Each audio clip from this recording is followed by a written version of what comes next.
In a place called Hobbytown, there are all manner of collectors. He's a cantankerous commenter who is decidedly fresh to the hobby. What do you say there, liver lips?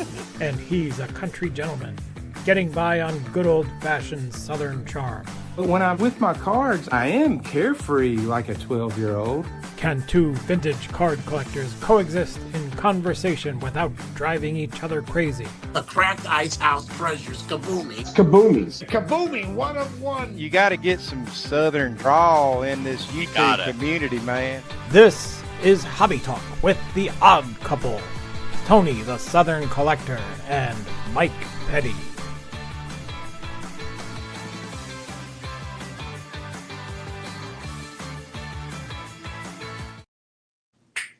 Michael Petty. What's up there, Beaver Feet? Good to see you. It's been like 5 weeks since we done one of these. Last time I saw you, last time we did one of these, we were previewing the West Coast Card Show, and that seems like an eternity ago. It was. It must have been 4 or 5 weeks ago. That thing's old news. We've already had 10 shows since then. Yeah, we have. So to give a rundown of tonight's show, I got a list here. Mm-hmm. We're going to show some cards Petty picked up at the West Coast Card Show, kind of show some recent pickups. We got a new thing called Deep Thoughts, and I hope you're going to like this. You're not going to want to miss it. We got some new card slab stickers on the horizon. I think they're going to be a hit. We're going to hit the old Mike Baker sticker talk. You know, a lot of people have been talking about that. We're going to share our thoughts. We got an eye appeal movement going on. I mean, boy, it's bigger than a bowel movement. Yeah, it is. And then we got some value. Oh, crap. I just said the word value. Sorry about trigger. That. Don't trigger anybody. Trigger warning. We're going to talk about value tonight. Code word trigger. We're going to have a Petty minute. And then when we end this bad boy, this is going to air on Tuesday, tomorrow. This is Monday night. And then on Thursday, we're going to make our debut on the Sports Card Clubhouse Extra Innings deal. So, guys, if you are not subscribed to the Sports Card Clubhouse, subscribe. If you like this, you're going to get 20 more minutes of Petty and me. We're going to talk a little bit about, wait a minute. We are going to talk about Whatnot tonight. So can't wait. I'm fired with enthusiasm. We might have an extra 20 minutes. So I left that part out. So we're going to talk about that. We may get on a few other things, but we're so glad you're with us. So Petty, West Coast Card Show, epic, dude. You were the best host ever.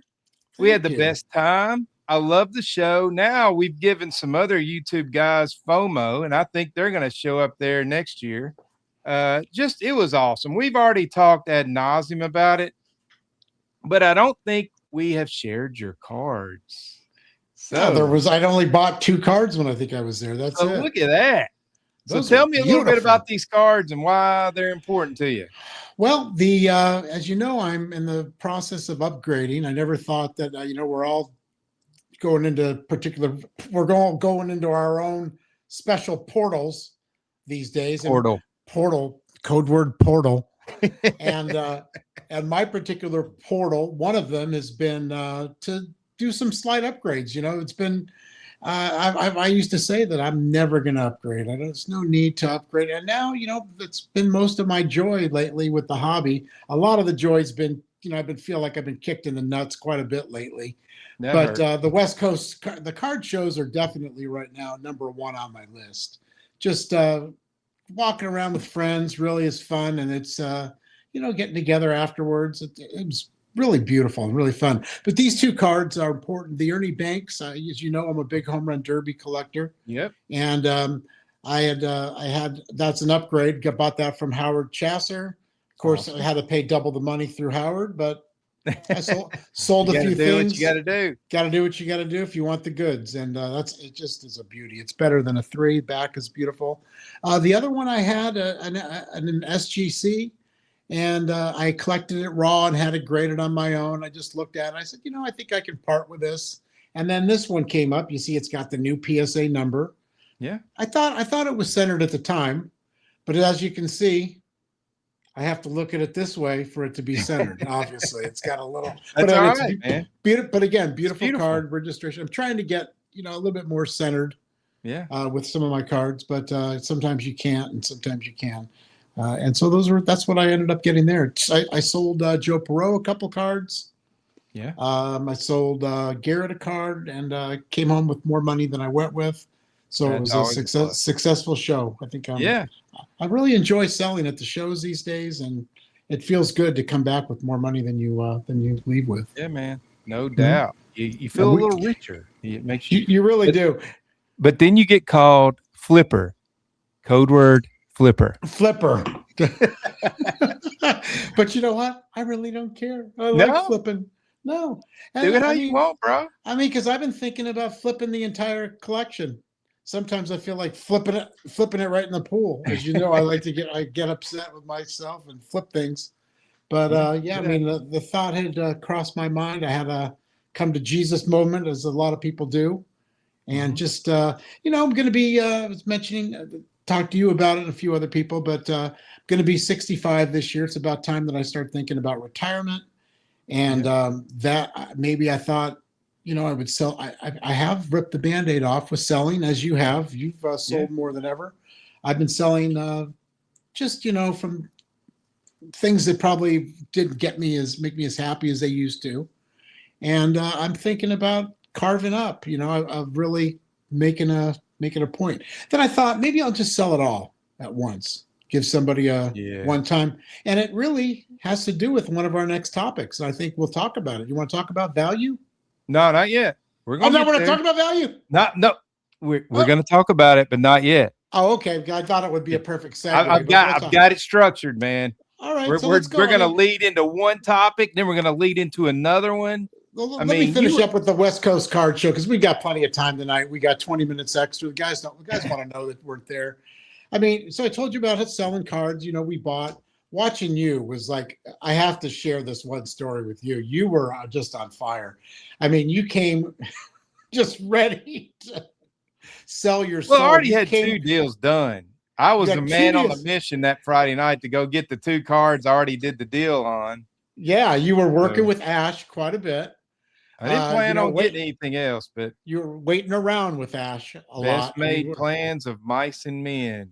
Wow, and how it happened. I was so proud of you there for quite a while. As you know, I told you there at the show how when you finally made the deal, it took almost all day with dealing with Ash. He was everywhere buying shit, going back and forth.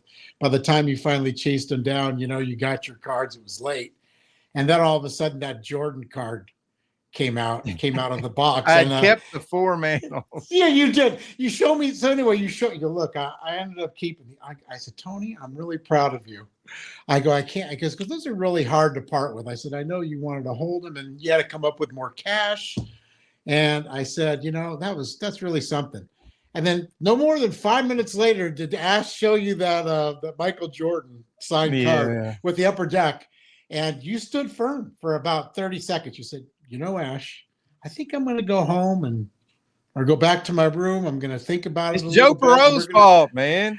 And then he showed you that the upper deck, certificate. The certificate, which was really nice. It's obviously part of the upper deck from the whole mystique from the 90s and the 2000s, and you were like literally like, where do I sign? Where do I sign? No, Petty, your go. famous comment was, well, there goes the mantles. There goes that's exactly what I said. There goes the mantles. They're gone. Once he saw that, I go, there's no stopping the poor guy. But I mean, I admired you. You tried. I mean, you held firm there. I tried, bro. But you ended up with something really special, man. I mean, it is very special. Whatever. I mean, you got to give up something to get something. And yeah, if you haven't seen it, there's a couple of videos back. I talk about my epic pickups at the West Coast Card Show. So if you haven't seen it, go check it out. Maybe you really should. I mean, we're not going to show it tonight because this is you wanted to focus on other things, but because you've already showed it, but you've got to go back. We do have a couple more of your pickups. I asked you if you had any more. You said So yeah. Well, recently I sold Joe. You were actually going to buy it because you felt bad on a deal you reneged on, and you were just gonna give me a pity deal, and I said no. You wanted to give me like 3,000 for it or something. I go, You're not going to give. I go, I'm asking 2,500 is what I paid for it. I said, I'm going to give somebody a deal. And then Joe said, yeah, I think I want it. I said, you got to offer more than Tony. So he gave me 2,501. And then I was able to get you out of the deal. Yeah. And then I ended up picking this up, which I think it's probably not as nice as the SGC 4 that I sold. It's got a little better registration, centered about the same, probably not as bright on the blue, but balls on chin, which I really like on the Walter Johnson, and it's a good too, and you can't beat that. Yeah. The other one is the Sporting News Casey Stengel, which I kind of collect those. I have one of the Morehouses. I have the Famous and Bar. Not generally a back collector, but I hadn't bought anything for a while, and I figured, it's really a pretty nice card. And Greg has one, a blank back. He brought it down here, and I thought he was going to sell it. He never offered it to me at the entire time. So I said, I'm going to buy this, and that was perfect, dude. And then Greg texted us in our text chat. He says, wow, he goes, he said, we did really good on those Stengels. He puts this up here and shows the sale price. I go, that was me that bought the thing. I'm the one that overpaid for it. Oops. Like an idiot. Oops, I got stuck with it, so whatever. I'm the only one buying Stengel. And a couple of really nice cards. So we got two more. This is what I've been up to. And this is my recent portal, which you guys know that I've been down like a little rabbit hole. Yeah. And that's with basketball. There's been the tall boys, and there's a few guys like Kareem and Wilt. I've been buying Baylor, West, some of their nicer cards. And I always wanted this Maravich, and I just think that it's a beautiful card. It is. If you look at that thing, and again, almost centered. All my cards, they're almost. Just won't get a sticker. Well, certainly not going to get. And so, what kind of sticker it is, Petty? Well, we might have something to talk about there later.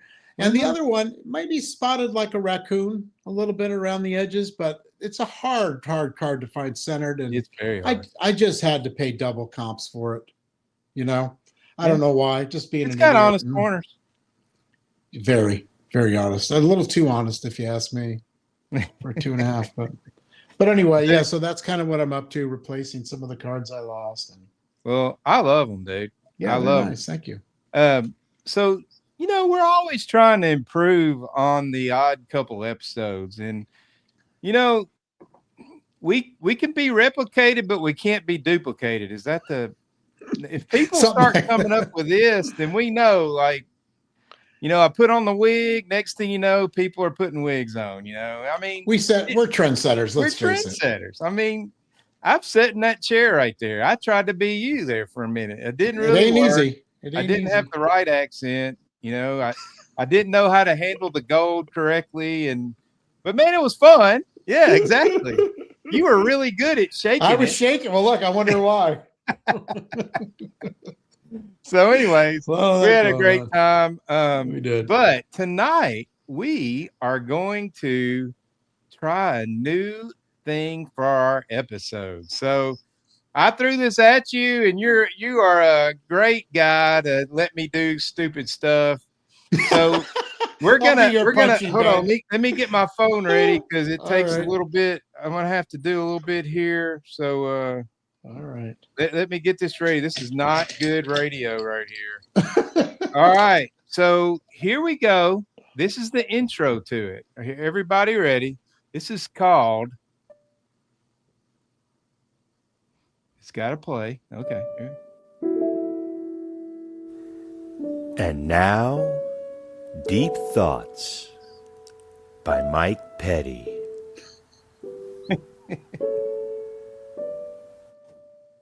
All right, so I'm going to put you on the solo. I shouldn't be saying all this stuff because this is messing it all up.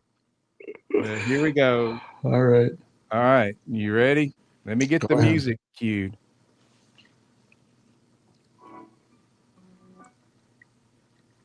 Oops. This ain't going to work, Betty. This is close terrible. Enough.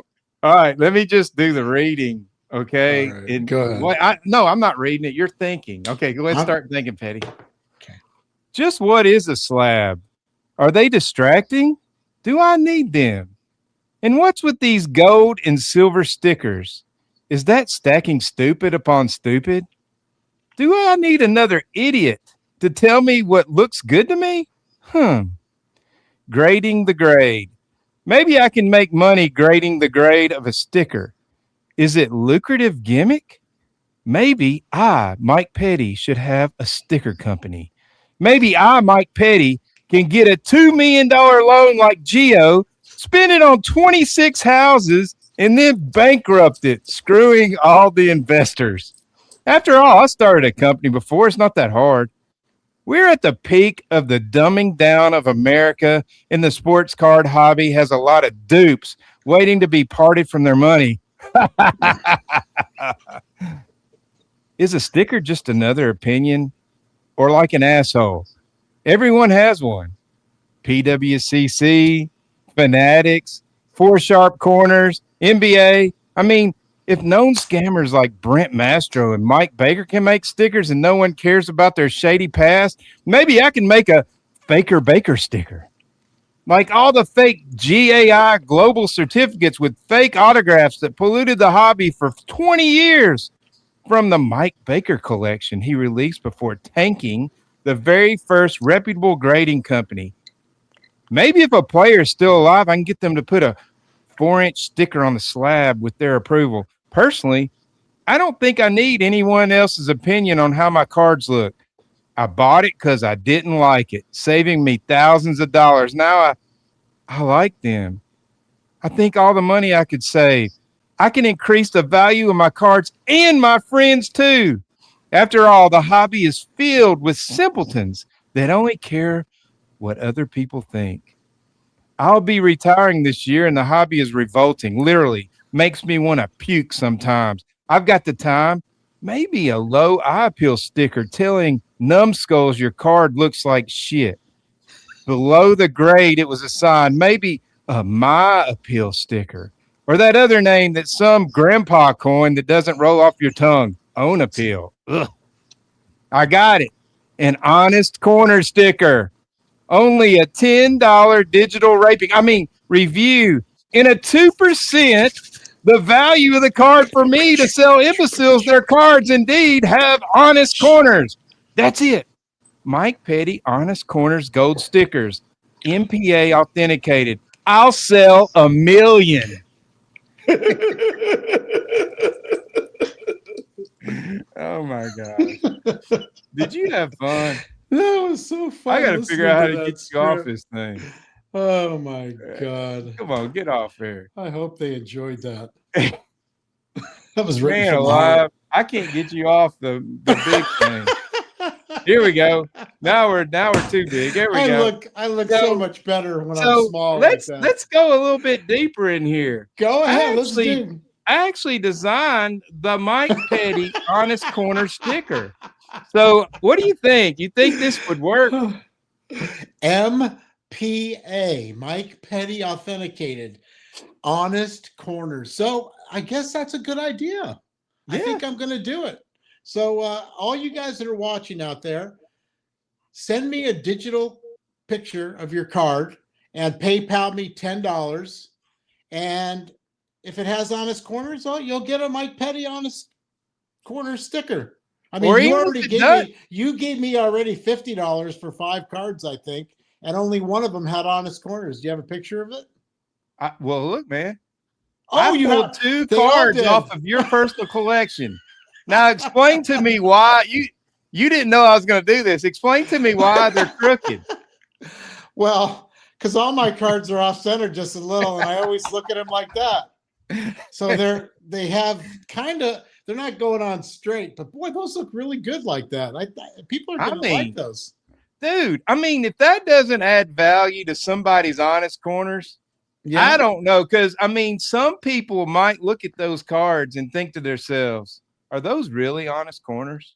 And with your sticker Exactly. on there and your reputation behind it, they're going to say to themselves, those are absolutely the honestest corners I've ever the most seen in my honest life. corners, and they could sell it that way. I Yeah. think it's going to get a huge premium, especially on Greg Morris. I think you're onto something, bro. I am. There's no doubt. I mean, I have to use my eye for something, my twitching eye. But the other thing I was thinking about, what do you think about the low eye appeal stickers? Like Man, if we're it's a gonna come 4 up and it with looks something like on a that. 3, if it's a 4, you send it in, you pay double, and it's actually a 3, you get a low eye appeal sticker. Yeah. The only thing I had a problem with what you just said a minute ago, you said you're going to make sure it has honest corners and then you'll give them a sticker. Screw that, man. If they give you money, just give them a freaking sticker. That's only to my friends. Only to Oh, my there you go. friends only. Okay. Yeah, I want to make sure only my friends get them. Nobody All else. right. So there we go. So now that All sets us right. up for our next talk. Mike freaking Baker. So, You kill me. dude, Mike Baker is making a killing. So I want your opinion on this. I got a couple of questions. Okay. Would you use his service? Is that something you would consider doing? Personally, no. I would never put a red-headed penny or even a wooden nickel into the hands of somebody who I know that scammed the hobby or is just somebody I don't believe in. I actually like to stand up for something to companies that are either ripping people off or haven't treated me right. And as you know, as I gotten older, I've mentioned, and we'll talk about this later, is like my bullshit meter. I just have a bullshit meter goes off for Mike Baker. Now, I will say, I mean, there's obviously, David Chase made a very good case for them. Two of my very good friends that I probably respect those two guys and Darren more than anybody in the hobby in regards to their eye appeal, let's say. Yeah. And to the cards that they pick out. Frankly, they don't need any stickers, the cards that they pick out. But they're both into giving Mike Baker and getting that extra affirmation. And I think they like the way it looks with the gold sticker on it, even on top of what is already a superior card. So look, just because what I say, it's just me personally. I also, if I had their money, I would burn mine. Do you know what I mean? So, I mean, these guys are top of the class collectors, collecting the best of the best, and they like them, and they're not selling. Well, So, David Chase who am made I- a comment in that deal with Greg Mhm. that I probably should have gotten some Mike Baker stickers on some of the cards that I sold to pay for the bigger cards because I would have got more money. But honestly, man, I don't think any of the cards that I gave up would have got a Mike Baker sticker because I am not a guy that collects dead nut centered cards like my buddy Tim Kaler. Like Tim, Mhm. like He's we got would an be eye. walking around the National looking for a card. I'm like, dude, that's centered. He goes, that ain't centered. That's only 58, 62 or whatever, or 42, whatever it is. And I'm like, dude, that looks centered. No, that's not centered enough. And there are people like that. And David Chase is like that. And so some of those cards that got turned down when we were sitting there at the National They're gorgeous. they were freaking awesome. So here it goes to my next question. Mhm. Is it hurting collectors that people are doing the Mike Baker sticker? Because there's been one guy in YouTube world saying it actually hurts collectors. What is your opinion on that? I don't know that it actually hurts collectors per se. I mean, I think it may help an uneducated buyer, perhaps. If they want to pay for what they think is the ultimate best, or they've bought into the whole idea of it's the best of the best, which they most likely probably are. Yeah, all in all, people are buying them. Yeah, especially since like the ones that I saw from David, they were already got a digital review, but yet, I mean, I couldn't believe just one after another. It was almost They were comical. beautiful. And I man. looked at them, and the thing I talked about with David too is I'm going, the thing is after you don't get that sticker, right? You've already got the card that far, you paid for it. I said, well, now the card looks like shit. Now it's to you, here you have the card. It's a beautiful card, but you look at it in a whole different light. I mean, we even discussed this eye appeal thing that Maddie C and a bunch of guys are doing. It's called Eye Appeal Inc., I think, or whatever that's it's what it called. is. I actually went on there, put a few cards on. I started to get some feedback, and it was all part of like when I was going through. I had a bad week. I think it might have been the time change and just thinking about, I don't know. I kind of I definitely had a mood swing there for a week that I don't normally have. Maybe other thing, just getting old, I think, really. But I don't know. I just thought that eye appeal, it's the way people say bad things about your car. Well, like that Wagner that you showed earlier with the crooked, that 3 that I had. Yeah. That was E90-2. I mean, I know it doesn't have like it wouldn't get a sticker. It's got honest corners. I think it's a fair grade. It's got the one little spot of white that's over to the side in the blue, which is the negative, but it's centered pretty darn nice. And again, I mean, I wouldn't kick it out of bed for eating crackers. Let's put it that way. No. Especially that E90-2. I mean, you try to find a card. It has to be, as far as 3s, in the top, 10, 20%. I mean, so again, you could pick this card apart all day if you want. Dude, the corners are a little more paper loss than I would like. But the registration, when you really zoom in on it, it's beautiful. But it's got the one blemish there by his ear. Yeah. So I think it ended up getting a B on the. People don't know what they're looking at, dude. I know of another person that used eye appeal ink, and he he stopped looking at it because that's what it was. It was a bash your card thing, and the problem was, there's people on there that don't know what the crap they're doing, and they don't. I think understand. The other thing that I didn't know until talking to David is that they don't see the grade. Okay, so they're looking. They don't know if that's a 5 or a 6 or what the hell it is. And he said the beta, sampling that they had, they could see the grade. I said, well, what good is it if you can't see the grade? If you can't compare the card to other 3s? In your own mind, like, does it look good to you for a 3? Or if that card was a 1, let's say, and it very well could be. I don't, if you were to regrade it today, the way as tight as it is. But so I mean, I started to look and I go, yeah. I mean, I said these guys are right. I mean, it's probably no more than a 3. Another card I to give you, I put in there was my Oxford Confectionery Babe Ruth that I have. That's in a 1.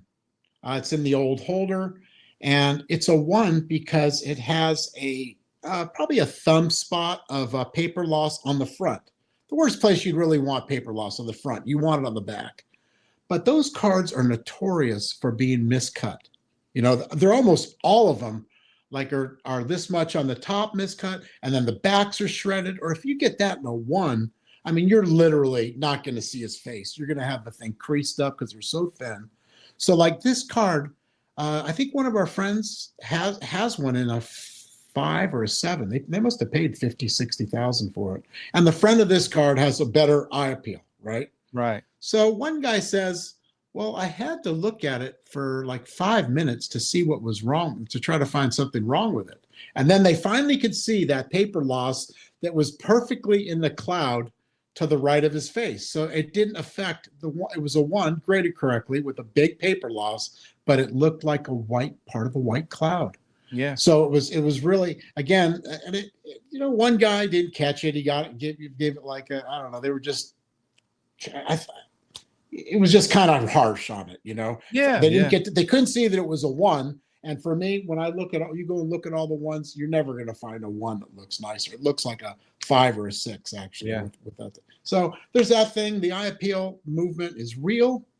Yeah. It means a lot, but I think just as a collector, we have to be the judge of our own cards, especially since we know of the eye appeal now. So, they say, oh, it's a lazy take, this and that. Well, go ahead. I'm sorry. So I'm going to show you the famous one right here that everybody's talked about. Yeah. We watched it go off on eBay. Yeah. This does not have an eye appeal sticker. So this doesn't have a Mike Baker sticker, and it sold for $27,600 in February the 3rd. And it's a 1. It has some 2 staple holes on his shoulder, right underneath his ear, and on his collar. You can't see them. It's beautifully centered. The corners are great. Great registration. This card can be off registration. Sometimes it can have print lines. It's really bright. It's got everything. It's the prettiest one I've ever seen. Me too. It's the prettiest card. Me too. Yeah, that's what I'm saying. I'm not saying 1 like the number 1. I'm talking about it's the prettiest one of these cards I've ever seen. So I get it. My point is it hurting collectors? I don't know how many stickers Mike Baker has given out since he started this company. If you look at the population of how many cards are out there, it is probably a speck. Now, you give him another 20 years of doing it, build up more. But I saw firsthand David Chase's cards that didn't get a sticker. I would have every one of those in my collection and be proud of them. I want to buy every one of them that didn't make it. Are you kidding? Because he's got to be down on them. Like I said, when somebody, it's just you look at your card a whole different way when you get that third opinion saying, no, it's really not sticker worthy. And what's the sticker anyway? The sticker is supposed to be silver is a plus 0.5, right? The gold is a +1. So like if it's a 5, it gets a gold. It's actually probably has qualities of a 6, right? Right. I mean, I saw one the other day that was a 10 and had a gold sticker. I mean, why? I mean, that's 10 and a half. You had an NBA slab with a sticker on it. They graded their own slab. And they only put a silver on their own slabs. They don't put gold. Think about that. So there's all these ridiculous things. So I think what the people have problems with is that they typically go for more money, right? Yeah. All the time, double sometimes. But don't pay it. I know, but like for me, I don't. When I see the card has a sticker already on it, I pass. Now see, like Darren, he found killed it. He found a needle in a haystack. Brad, Vintage Cards, he just did a great expose, a 2-part series on all these cards, and some went for more and others were right about the same. Yep. So I said, I guess if you've got the time and you really love the card and you still continue to pay for your high eye appeal and don't get too carried away, I mean, there still is a point there where it might benefit the collector. And then if you don't like the sticker, you can peel it off. I mean, I've peeled off many of the PWCC trim. I always call them soaked and trim stickers because that was something Brent would used to do. And that tip, it's so funny that Brent Mastro and Mike Baker are partners in Baker Authenticated. I mean, it's funny how these guys all, recycle. And I think that's part of their angst is why give these known hobby scammers more money for something that's questionable. And I think that's the only thing he's saying. And then, it makes it harder to get that copy, or it just, hey, go out and find another copy that looks as good without a sticker. And pay for it the best you can. There's still a ton of them out there. There is, and it's all good. And if people want to collect the stickers and spend the money and they think they can game the system a little bit, by all means, go right. Whatever makes you happy. I really don't give a shit. Yeah, that's how I am. Hey, dude, if you want to put stickers on every card you got, knock yourself out. If you don't want to, don't. If you want to buy cards, nothing but sticker cards, buy them. If you don't. I don't care. I'm going to buy what I buy. You're going to buy what you buy, and we're all going to cheer each other on. Exactly. It doesn't have to be this big thing, man. It's just a freaking hobby. We collect cardboard with people on them. I mean, let's go. I mean, that's crazy. So that goes into my net. We're transitioning. That's what it's called in the YouTube world. We're transitioning into the, well, I don't want to say I'm transitioning, but that has a whole nother. Maybe I am. I'm transitioning. We're transitioning into the next subject. So the next subject is eye appeal. I've already used this eye appeal movement is what Mike Baker is capitalizing on. He's like, man, look, everybody's wanting these eye appeal cards. If I can show them that this card is even more special on the eye appeal spectrum, they'll pay more for it. So I've already used my first one. So here's an example. Let's just go through these slides real quick. The average PSA 1 would look like the one on the right, and it would sell for $7,000. So 4 times for a card that is in the same grade. And you hear people say, collect the card, not the grade. I mean, that's one of the catchphrases we hear all the time. Well, that's exactly what happened here. So if you want to look at what it sold for the price of an SGC5. This one on the right sold in the same month as the one on the left. And so you're buying a 1 for the price of a 5. Thoughts on that? Boy, it's tough. It's really tough. I mean, because I'm one that likes to buy the grade to some extent. I want it to look like a 5 Yeah. if I'm going to pay 5 money. Why? But I can certainly. I just think it gives you more of an average for later on when you go Yeah. to sell it. Gives you you an know, exit strategy. It really does. I mean, because that's where the value comes in. Now this one looks like a good 5. I would want it a little more centered. But is it a 5? I mean, from here, probably. It looks like a nice Yeah, 5. I mean, it is I don't nice. see any print lines. Like mine has print lines all over it. It's the registration. It seems like it may be a little tiny bit off, but maybe not. Here, hold on. I got another image of Mhm. that. Let me But that's pull a that really up real good. quick. Mhm. I've got one of them side by side without the slabs. Let me find that. Mm. Here we go. So, Boy, look at that. Beautiful. honestly, the one on the left is the one with the staple marks. You can see it in his collar. The one on the God. right is the 5. The one on the left is a little more centered. The one on the right, the registration to me is a little fuzzy. I wouldn't like it specifically because of that registration, the red on the right. Yeah, You know, depends on the is it a price, 5? man. Is it a 5? Is it a 5? Probably, but I'm not paying $27,000 for it. Right. You know, I would want I would want that centering with the registration. The one on the left is an exceptional. It's the prettiest one I've mean, ever seen. I could look at that thing. I could understand why David looked at it every night and was having wet dreams about it all for fucking a week. All right. So I'm going to share. I've done this little exercise. I'm going to show you some cards. It's Okay. 352 Manels. And I want you to tell me which one of these do you like the best? Which one of these, all three of these sold within a month of each other.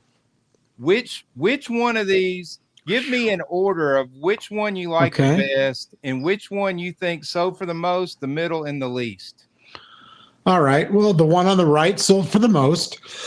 The one on the left was second, and the one in the middle was third. That's easy. All right. The one on the left was third. No, the one in the middle was third. Okay. So let's look at a little closer video of what these actually look like. Is this This number is the one? one on the left. Okay. It had that stain up on the right-hand side, Got a little staining. but it's very nice. And I mean, I would shit to have any one of these in my collection. This is the one in the middle. Excuse me. Color is crazy good. They're all gorgeous. bit I mean, really. Off center. Yeah, But not barely. bad for 52. And this is the one on the right that you said you thought would have got the most. Yeah. It's the worst registration, or it's beat up the most. It's probably a 1. So One and a half. let's look at this real quick. Let me pull that up and we'll see. So here's the answer. The one on the right, I even put a Honest Corner sticker on it. You see that? So I got it wrong. You sure did. I got it wrong because the one on the left, The one on the right sold for the most. You were so right. I got right on that one. It was a 3. But- The other 2 are 5s. So Okay. basically, the 3 outsold the 5s, and it's even an old flip. But it had Yeah. a silver sticker on it, and it had a Mike Petty Honest Corner sticker. So I'm sure. Well, I'm that sure made it that go put it over. And if you look at it, it really does have 3 honest corners, doesn't it? up. I mean, seriously, I thought they were 1.5, but it's a gorgeous card. It's a 3. I mean, it does hold up as a 3. And the one on the left, it's pretty stained. Now that you see it, it's got coffee stains, or dark stains for a 5. Yep. But maybe that could be a 3, 3.5. Yep. And the one in the middle is a solid 5, obviously, and it's got the new number. That's why it went for more, because Yeah. the new number. So And- this is how much it went for compared to an average 3. The one on the left is an average. It's not bad centered. Yeah. But it doesn't have a sticker. Mm-hmm. And they were sold in within a week of each other. 90,000 to 240,000. How good would you feel about paying that for that card? I'd feel good about the one on the left. I mean, that's kind of what mine is. The one I have, it's even more tilted. I think a little bit So more. why would somebody pay what they did for the one on the right then? Just simply it's because of the extra- centering and the label. Yeah. Right. I mean, and so that really did it obviously put a whole lot more juice into it. But I wonder what they paid for that silver label. I don't know. Well, what, 2%? Jackie didn't And- have a label. So that No. just shows you right there. It's not just the label, man. Right. It's a It's centering. the The eye centering. peel crap that's going so big. Shouldn't say crap because No. look, we all want eye peel, but some people are over the top about the eye peel, man, and they're willing to put that money on the line for it. So They are. so I mean, that's interesting. yeah. So let's go to the next. This is the next. I'm transitioning again. Yeah, I'm not Wow, supposed what to a tell you when I what- this is transition. like a I'm supposed game to just show. do it smooth. This is like, Value. I'll tell you. So here's where it comes into play for me. Okay. If I'm going to spend that kind of money on a card, because listen, I'm not saying you should buy the flip. I'm not saying that at all. You said the same thing I said. Me and you have both spent big money on some cards. And look, that's all relative. You know, some people, to them, $500 is something they got to save up for a year to buy. And that's cool, man. When you get a $500 card, that's freaking awesome. That's But an I would be investment to you. even more discerning with my dollars at 500. I would, you have to practice a little bit more patience. They call me Eddie Impatient for a reason. I'm impatient. Yeah. More That'll get you a dollars than nickname. cents. Yeah. But So some people like to say, I collect what I collect, and when I buy it, it goes in my collection. I don't care about the value. Don't even say that I do, because if you do, you're insulting me. And I'm going to do a video, and I'm not talking bad about anybody. Believe me, I'm kind of making, because I love everybody. devil's advocate. We're I'm just playing kinda- devil's advocate. Yeah. So, and then there was this big back and forth with a couple of channels, and then people had to do a video response, and then they had to do their own version and all this kind of crap. Look, I don't Mhm. care what you think. I'll tell you right now, when I buy cards, I do think about it. I don't dwell on it. I don't buy it for that reason. But man, the bigger the card, the more I do, because I'm not Mhm. buying something like that Jackie Robinson card. Whoever bought that, they got to think to themselves, all right, I'm the one who did that. There was an underbidder who made it go for that price. Chris Mhm. Hoge likes to say it's the underbidder that determines the price.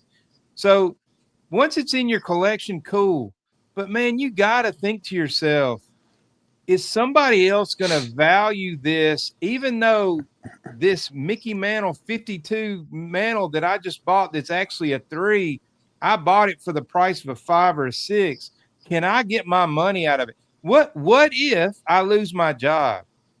What if my wife or I have some kind of cancer diagnosis and I need that money? Am I going to be able to get my money out of that? That is a real concern. Now, you can It say, is. well, that doesn't mean I'm checking the value every day. I don't do that either. But I do care about the fact that I want to buy something that holds value. And yeah, you can go, well, vintage cards always hold value. You can't say always about anything. No, definitely not. So, anyways, that's my take on it. I don't dwell on it. I don't buy it for that. I do consider what you see behind me some sort of an asset class. Some people would say that's bullcrap. My cards aren't assets. Look, in my mind, if you paid something for them, it's an asset. So, Mhm. I heard John Mangini make a comment, and listen, John is wise beyond his years. He knows more about cards than I'll ever know. But Me he too. said, people are selling cards and buying bigger cards, and he's talking about the value. He said, but the thing is, you're selling your cards at a higher value, but then you're turning around and buying a higher valued card at the higher valued price. He made a good point. But here's the thing. My first house I bought when I was 20 years old, and I paid $56,000 for a house in 1989. Jeez. I can't buy another house for $56,000. I don't even want to tell you what I pay for the house I'm sitting in right now. But just because I can't buy another house for that doesn't mean I don't pay what houses cost nowadays. Like, it doesn't mean you don't move sometimes. So look, I sold a few houses and bought a bigger house, and they're sitting behind me, and I love them. And hopefully one day they're going to keep their value. And, you know, when I cash them out, maybe I pay for a house with them. I don't know what I do with the money, but, you know, but I do think about that. That's my take. And listen, if you don't collect that way, that's cool too. I'm not going to bash you. So please don't make a video bashing me about it. If you want to, that's cool. Maybe we'll get a few more views in here. But here's another thing. This is a pet peeve of mine. Jeremy Lee did his thing where, you know, you kind of take the test, and I'm a nostalgic. I think it's a great thing. You just kind of see where you are. It's like a personality test. And the people who don't collect with value are called pure collectors. Does that I came up as a purist, and I think too when I took it, I hadn't sold quite as much. So that might have, I think if I retook it, maybe I might go up a point or two. I probably should retake it. But that doesn't mean anything. But I'm impure, Petty. Yeah. That means I'm less than. Yeah, well, exactly. You are less so than. Anyway, you have to be a purist. Again, that is a pet peeve of mine. Look, collect how you want. If you collect to make money, cool. If you flip cards, there are people that would say they're a pure collector, yet they will set up at a show. They'll buy a card cheap and then put a higher price on it, driving the price up on that particular card, and they're going to sell it. And then they'll turn around and poo-poo people anyway. So it is what it is, dude. Just collect how you want. I don't give a crap. Just have fun and do it ethically, and we're all good. Agreed? Yeah. I agree. I mean, so my relationship with values probably started. Well, I know when I started collecting and really like maybe back in like 2000, I want to say 10, 11, 12, I would write all the amounts that I bought them for. I didn't have VCP. I didn't have any service or anything like that. And I always wanted to pay about the right price. I would go back and look at how much the last one had sold for that grade. And then I wanted to pay within that range. If it was nicer, and there was one that was more centered, I knew that I was going to have to pay up a little bit. And sometimes I did when it wasn't too high, and sometimes I didn't. And I paid down. So that was my first relationship with value. I bought the card, I wrote it down, and it was in my spreadsheet. And then I really didn't give a shit about it after that. And I know because I wasn't selling them. And I think that then the next time I started with the VCP was when I really started, when I spent the most money that I ever had at the time, buying my 52 mantle. So I saw the card, and trimming and everything was really in fashion. I had noticed that my card was in an old SGC holder, and then it went to a new SGC holder. So I'm going, is it the same card? Was it washed out? I happened to notice that, hey, there was a little wrinkle in a certain area there. So I wanted to make sure that the card had the same wrinkle in it. I wanted to make sure that I was buying the same card, you know, and then the money. I wanted to see how much the card had sold for, like 18,000. Guy was asking I think he was asking just about what that high price that was maybe a year later. And I wanted to buy it for less than that. I was paying cash. The market was kind of going down a little bit. And so I used the value to buy that card. Now, after that, you know, I'd be lying if I said that I didn't check it maybe every year or two to see, hey, where did the SGC3 sell? This is before I ever had VCP or any of this shit, right? So I would, and then maybe I might track that one. And then I'd say, oh, maybe I'll look at all the mantles. How much did these sell for? Then maybe I put that in there. Oh, that's how much, you know, for no other reason other than I just like to track numbers. And I do look at it like an asset class, like you said. I made the comment one time that I looked at it as gold, as like a storage of wealth. And I look at it even kind of worse than gold, but also gold's taught me that you're really not going to be able to sell it that easily anyway. Yeah, it's gold. Yeah, they have dealers, but they have a spread too, just like cards, you know? Yeah. So the value is very subjective, and truth be told, most of the time you're stuck with this shit. So or cards, you're in my opinion, are the way you can liquidate cards nowadays through CIA auctions or Ash or on Any dealer. Facebook or on eBay. Man, it's incredible. And I read something the other day that talked about how that started, and it's all because of grading. Grading's what happened. This goes back to the Mike Baker stickers. You know, some people hate the Mike Baker. Hey, do you collect graded cards? They add value. Why are you doing that? You're giving PSA money. You're giving SGC money. I'm just playing devil's advocate here. We do things all the time that add value to our cards. But the point they made was cards, especially high-end cards, you know, stuff that like the Wondershine stuff and the card it just sold, that's the Aaron Judge card. The reason those, now that one's different because that's a 1-of-1, but some of these cards, what made that possible was grading. Once grading happened and they had a big enough sample size to know how much the population was, they determined this card's worth a lot because there's not a lot of those, so it's supply and demand. Without grading, you wouldn't know values. And, you know, I learned value when I was 12, 14 years old through the Beckett price guide, the little arrow up or the arrow down. Right. And it was fun, man, to look through there and see, oh, dude, my Will Clark's gone up. You know, my Joe Charbonneau has gone up $1. So, you know, man, but we saw what happened with Joe Charbonneau. He one-hit wonder. So I still have his cards, but, you know, I'm not going to be selling them on CIA.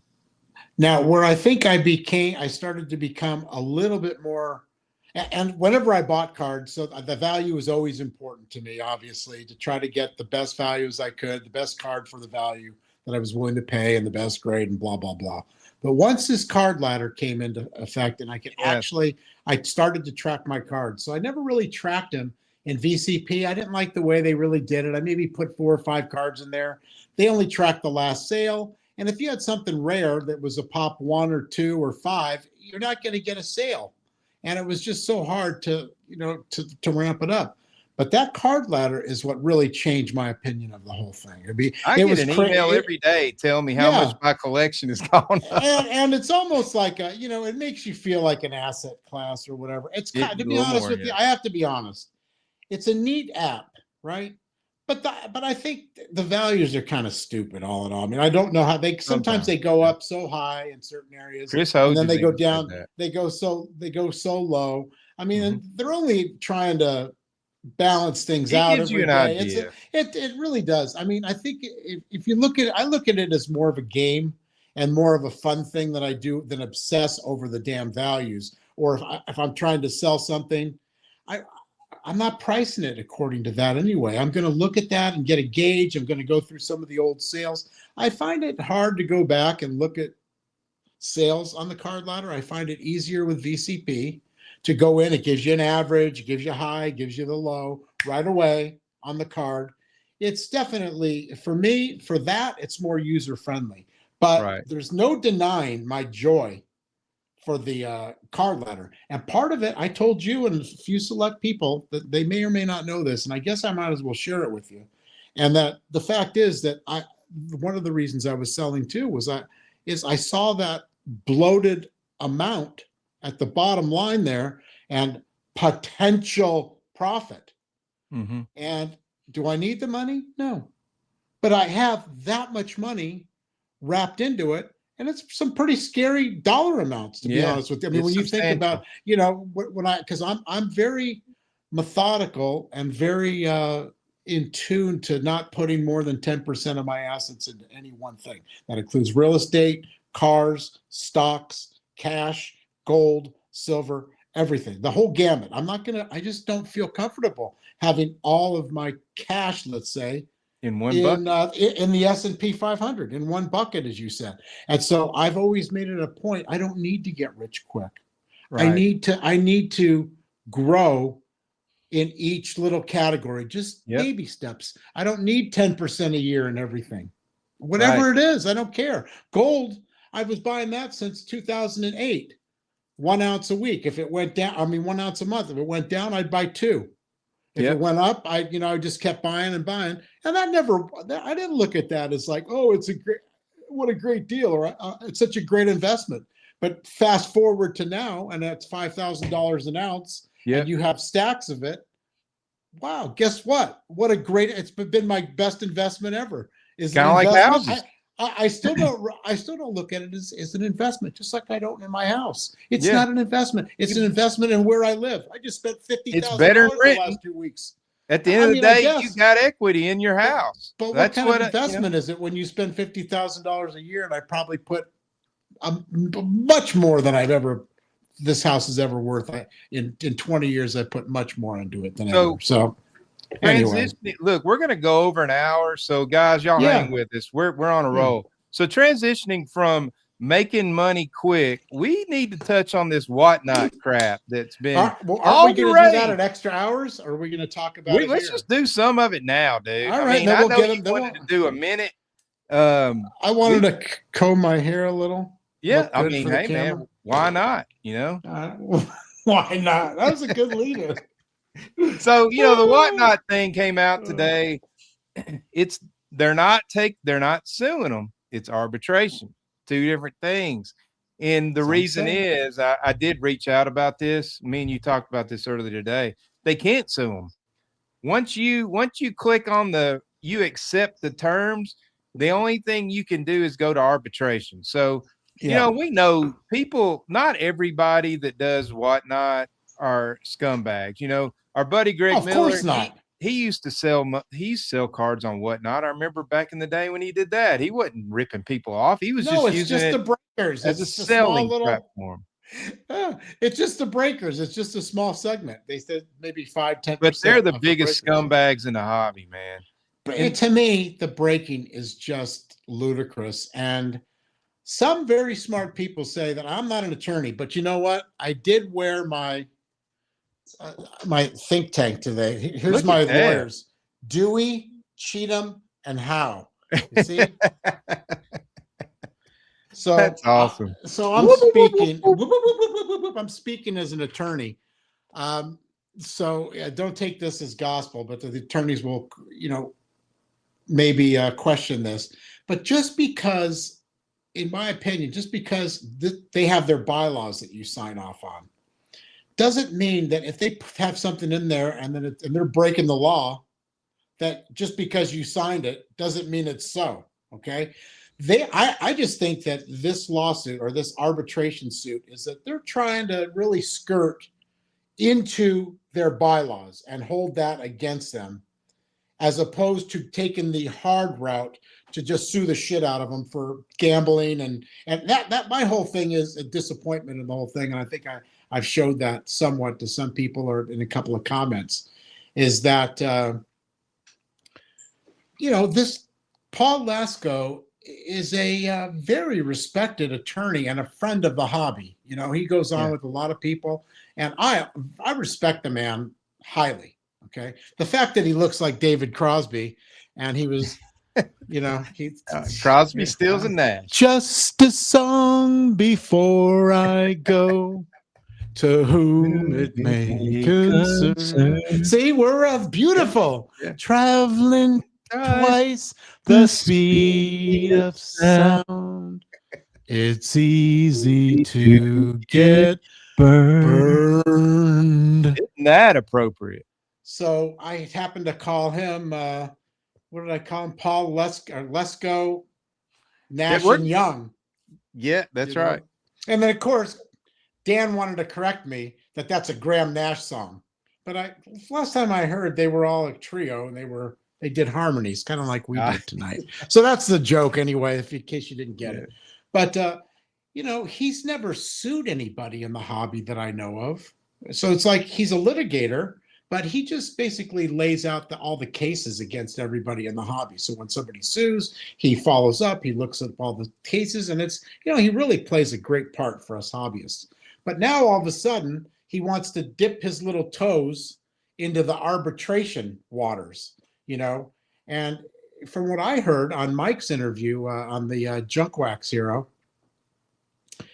it was 30 people at about $1 million each. Yeah. These guys And lost, so that's 30 million. 40 other people reach out to him. And on average, those 30 people are successful businessmen, and they are all lost $1 million each. Well, imagine now he's going to get 200 people, they say, or he thinks that there's going to Man. be. So You've you're got to talking, get them within 30 days, though. so let's just say though that there's 200 million, this or 300 million, whatever the final amount is going to be in arbitration, that's going to get settled for, I mean, probably The question 10%, is, 5%. The lawyer's going to make 40% of that after time and everything. These guys are going to not get much. The lawyer. So basically, to me, I just think it's kind of a easy cash grab. Instead of taking the fucking, if you want to make a lawsuit, you need to get Fanatics. You need to get Arena Club.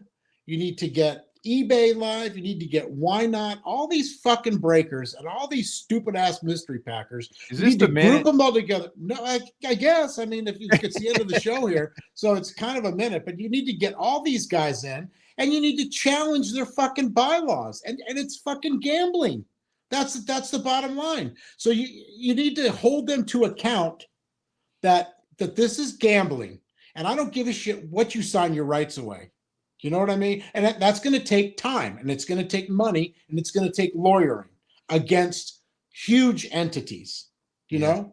But these guys are not, nobody wants to make a change. They want to make a deal like this is some kind of a big deal. This is really a nothing burger, but a money grab, in my particular opinion. So, Well, if it makes a difference and Whatnot gets scared enough, and maybe they do put some guardrails up, the problem they is definitely will. I think the they story will. is that some of these dudes are tipping cards, and you can't do that in a casino. It's illegal. They had the little spinny wheel. They had what all was it? Shield bidding. They had the random wheels. Mhm. They basically, some of these dudes start realizing I know they're how addicted. I know those random wheels are all fixed. I've been spinning on those fucking random wheels for probably 10 years. I even put in thousands of dollars sometimes, get my name all over the place. This I is the watch it minute. spin. I never see it one time even go around my name on the thing. It's just, but I mean, those things are predetermined, so I can understand the wheel of fame. But no, anyway, that's just that's all gambling. Well, know? the thing is this going to cause change? It ain't whether or not these people win money, the lawyer gets money. Is it going to cause change? There was one dude, he said, that actually realized he had an addiction and reached out to him and said, please don't contact me again. And they were still sending him crap. Arena Club does the same thing. They bombard you with emails. When you finally get them to stop sending me, you unsubscribe. They keep going. They're just like any other thing in your junk mail. They will not stop. Mystery And bags. They're mystery saying that packs. is Ding, ding, ding, gambling. ding, ding. Of course. And it's against the law in California, and they're doing it. And Whatnot is based in California. So I think that's they are, stupid. like you said, I think they're going to settle. Yeah, they will. And Probably 10% on the dollar, maybe less. Yeah. And the guys are going to get, the guy that lost $1 million. He'll probably end up with about 50,000. Yeah. Per. That's all probably I good know. guess. Well, Patty, this Yeah. was a fun one. We are going to do an after, what they call it, extra innings or whatever on the Sports Card Clubhouse. I will put a link to that channel in the comments so that you can find it. But in the meantime, Petty, you got any last words? No, I think we're going to talk more about Mike's interview, which I thought was really good. I was a little bit critical, and Mike had texted me, and we kind of went back and forth. I was in the middle of paying the painters and doing all kinds of shit over here, having lunch late and all that. And Mike Junkbox, Junkbox Hero. So Jukebox Hero, whatever it is. And by the way, if you want to shine see a hand. really good interview, he did a great interview with it. Yeah. So I'll put a Yeah. link to that. I on would here have too. liked to ask him a little bit more, and well, let's carry it over there, because I think Okay. we'll talk about that interview, which follow us over there. The interview, if you haven't seen it, go watch it with Jukebox Hero, and it was really good. Well, Petty, this was an epic one, and I appreciate you doing this with me. And just remember, man, Tony loves his baseball cards. Peace out, guys. Thanks for watching. Tony